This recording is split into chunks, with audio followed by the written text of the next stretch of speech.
Hola, vamos a hablar de la historia del teatro, de dos épocas maravillosas. La época del Renacimiento, la época del siglo XVIII. En la época del Renacimiento, algunos datan del año 1453 y otros fundamentan que comenzó en el año 1492. Pero esta última fecha, ¿a qué les recuerda? Claro que sí, es el descubrimiento de América. Y allí traen entre todo sus políticas, su cultura, también traen su religión y entre eso traen también el teatro y sus costumbres y sus formas. Vamos a empezar a mencionar las características del Renacimiento. Partamos de que esta temporada fue supremamente importante en el mundo del teatro el día de hoy. Tengamos presente que el sentimiento renacentista comienza a mediados del siglo XIV, más o menos en el año 1350. Se dice que la reforma protestante en el Renacimiento puso fin al teatro religioso, pero no nos vayamos al extremo. Lo que hizo fue resignificarlo. El hecho religioso era supremamente importante para la misma religión, para el contexto sociocultural y en este campo artístico para el teatro. Antes existían los autos religiosos, que era la representación de la Biblia con el episodio de los Reyes Magos.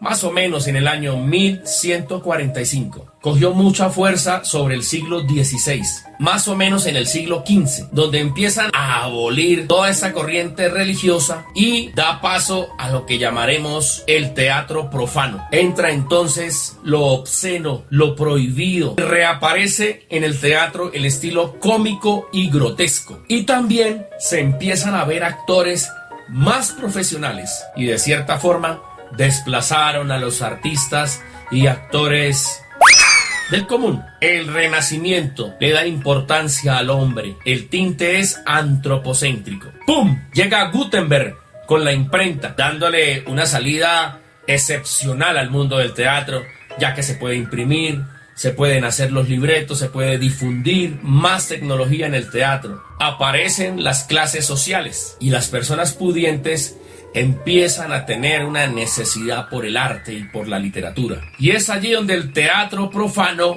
adquiere muchísima importancia. El teatro populista, el teatro profano cortesano y el teatro erudito. El teatro en el Renacimiento también tomó otro nombre llamado neoclasista. Allí entonces se le da mucho auge al barroco y al teatro isabelino. En la arquitectura, la construcción de teatros más estables, más dinámicos y más tecnológicos. Es pues esta época del Renacimiento de la que estamos hablando la que denominaremos la época dorada, donde surgen personajes importantísimos como William Shakespeare, más conocido como Bardo de Avon, considerado el más importante de la literatura inglesa.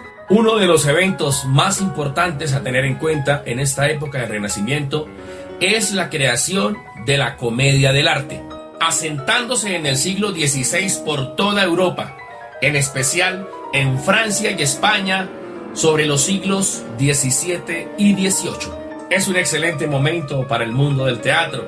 Empiezan a surgir los efectos especiales, la escenografía que iba surgiendo en Inglaterra y en España. Otro hecho que me encanta, importantísimo en la época del Renacimiento, la invención de la perspectiva en el arte. La obra más importante de la época del Renacimiento es la comedia de Calixto y Melibea, que posteriormente se transformaría en la tragicomedia de Calixto y Melibea, que por último evolucionaría a la más conocida obra llamada La Celestina, de Fernando de Rojas. Llega entonces la importantísima actividad literaria de nada más y nada menos que de Miguel de Cervantes Saavedra, quien recupera el barroco. Es por esto que he llamado la época del Renacimiento como la época dorada del teatro, que antes era considerado algo artístico, algo para entretener, pero no como tal una disciplina, como una ciencia. El siglo XVIII es el siglo donde surgen muchos pensadores, filósofos, matemáticos y empieza toda una revolución del pensamiento. Por eso es llamado la época de la Ilustración. Adquiere importancia el teatro tradicional, el teatro neoclásico. Y encontramos aquí a un gran personaje llamado Antonio de Zamora, quien le gustaba hacer teatro religioso más atractivo para el público. Obras como El feudo de las 100 doncellas de López de Vega o como El Don Juan, que es un personaje creado por Tirso de Molina. En el siglo XVIII, el teatro toma mucha fuerza en la península ibérica, en especial en España, y encontramos esta obra llamada El Sainete, donde encontramos canciones, coplas, ingenio y gracia. La tragedia empieza como a tomar un papel antagónico para dar más fuerza a la comedia neoclásica. Aquí, el matrimonio forzado empieza como a tener un poco de rebeldía y de repente, ¡zas!, llegan las revoluciones.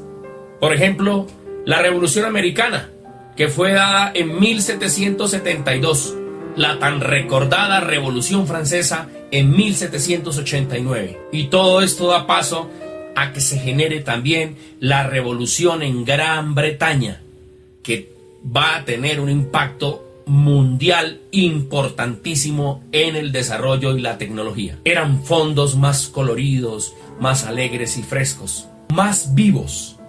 Y comienza también a mejorar la acústica en la construcción de los teatros. El público en el siglo XVIII empieza a convertirse en un público más exigente, más crítico, un público que demandaba más obras donde hubiese más romanticismo, más pasión, más amor. Bien, y finalmente podemos resumir que la historia del teatro en el siglo XVIII fue una escuela. Yo soy José Tovar de Magic Music Eventos. Espero que les haya gustado. Muchas gracias.